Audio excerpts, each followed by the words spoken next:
बुद्ध के शिष्यों में एक शिष्य था अनाथ पिंडक। वो धनी व्यक्ति था। उसका ये नाम इसलिए पड़ गया था कि वो रोज सुबह अपने घर के बाहर अच्छा अच्छा भोजन बनाकर बैठ जाता था। उसके पास जो आता उसे वो खिलाता था। वो अनाथों के पिंड को भरता था, अर्थात सबका पेट भरता था। इसलिए उसका नाम अनाथ पिंडक पड़ गया। वो अपने काम और नाम से प्रसिद्ध हो गया था। उसका यश दूर दूर तक फैल गया था। बुद्ध ने भी उसकी ख्यात सुन रखी थी। बुद्ध उन दिनों अपने हजारों सन्यासी भिक्षुओं के साथ वैशाली नगर में उपदेश दे रहे थे और लोगों को असीम शांति प्रदान कर रहे थे। अनाथ पिंडक को मालूम पड़ा कि मेरे नगर के पास ही बुद्ध अपने अनेक शिष्यों के साथ आए हुए हैं। वो उनके दर्शन करने गया। वहां पहुंचने पर उसे बुद्ध के दर्शन हो गए। बुद्ध शांति, आनंद और प्रेम की मूरत थे। चेहरे पर मंद मंद मुस्कुराहट थी। उनके वस्त्र पीत रंग के थे और सिर पर जटाएं थी। वे बहुत ही मीठा और नम्रता पूर्वक बोल रहे थे। उनको सैकड़ों लोग बिल्कुल शांत होकर सुन रहे थे। बुद्ध की शांति और आनंद उनके हृदय में उतर रहा था। सत्संग समाप्त हुआ।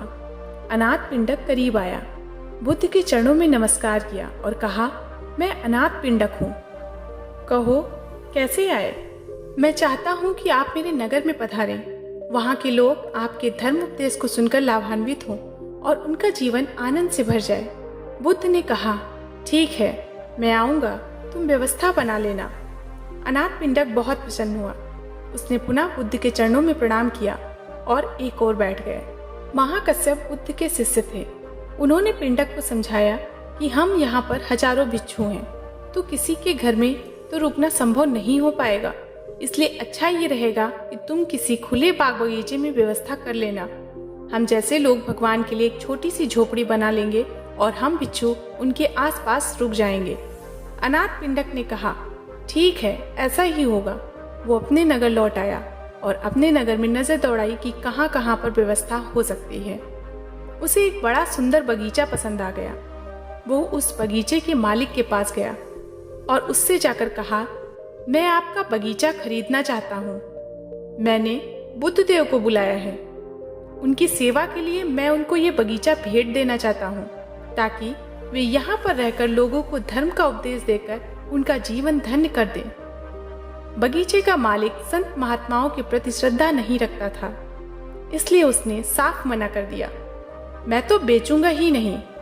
बहुत मनाने पर कहा, चलो ठीक है, ये बगीचा तुमको देता हूँ, पर इस बगीचे की कीमत एक साथ लूंगा।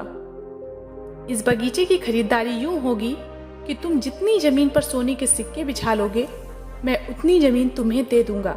अनाथ पिंडक के तो प्रसन्नता के मारे आंसू निकल आए। उसने कहा, शुक्र है, तू राजी तो हुआ।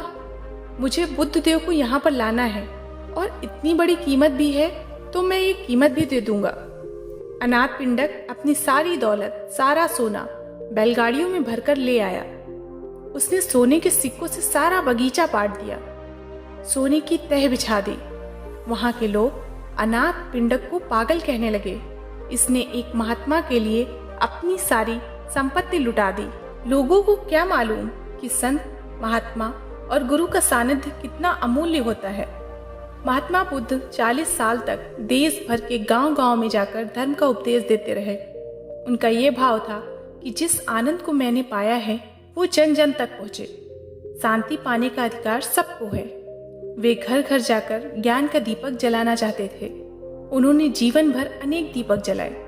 उनके उपदेश से अनगिनत लोगों का मन निर्मल हो गया।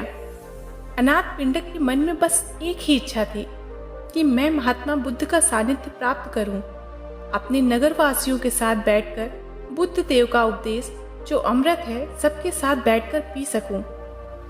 बगीचे के मालिक ने देखा कि सारा बगीचा सोने की सिक्कों से पटा पड़ा है। वो अनाथ पिंडक की एक महात्मा के प्रति अगाध श्रद्धा को देखकर हैरान रह गया। उसका हृदय पिघल गया।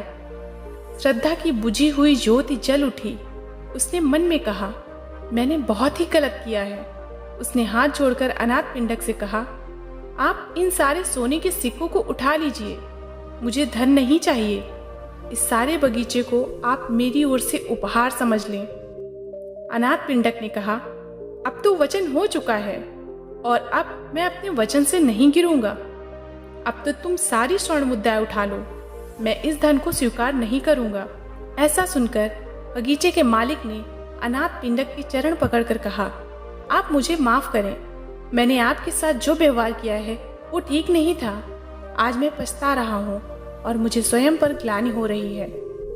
अनाथ पिंडक को उस पर दया आ गई। उसने एक उपाय सुझाया कि महात्मा बुद्ध जब कुछ समय बाद धर्म उपदेश की वर्षा करके दूसरे गांव जाए तो तुम वहां पर जाकर उनकी और उनके शिष्य के रहने की व्यवस्था करना। धन के लोभ से सत्संग का लोभ कहीं अधिक श्रेष्ठ होता है।